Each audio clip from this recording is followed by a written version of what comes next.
one thing that's really hard for people to conceptualize about women's rights in the 18th century is how profoundly it was shaped by the status of by their marital status. That's not something that I think we consider now as being significant for people's rights, but in the 18th and 19th century, marital status was one of the most significant ways in which women's rights were affected.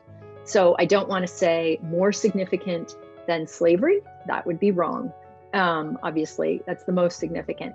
But when women married, women who had the right to marry, who had the legal capacity to marry, so we're talking about free women, primarily white women, when they married, they were covered, literally covered, under this concept called coverture, which is a legal doctrine which essentially gives the head of the household the capacity to represent everyone else in the household, his legal dependents, to the government.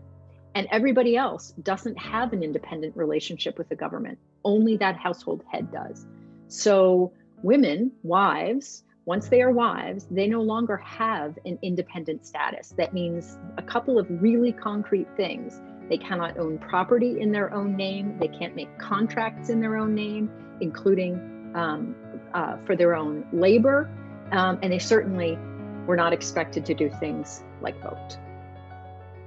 It meant that they had no legal existence. So they couldn't own anything, not even the clothes on their back. They couldn't sue. They couldn't make a contract.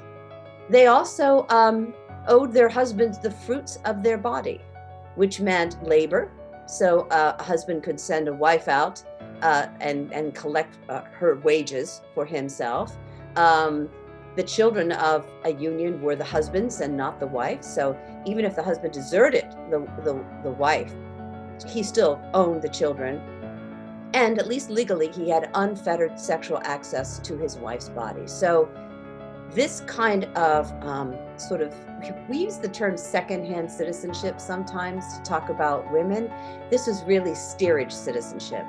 And women have this when they come into the American Revolution, and they keep it even after the American Revolution. The legal status of coverture distinguished women either as what were called femme soles, single women, or femme covers, women who were under coverture, married women. And as I said, that the legal status of coverture really disabled women's independent capacity in significant ways. They couldn't own property, they couldn't make contracts, but single women, so women who never married or women who were widowed, had that capacity as femme soles. And we know that that was actually quite appealing to women. That is, I guess, there are ways in which being married was quite important and appealing as well. But having that independent capacity was significant for women. And so some women did choose not to marry in order to hold on to that independent status.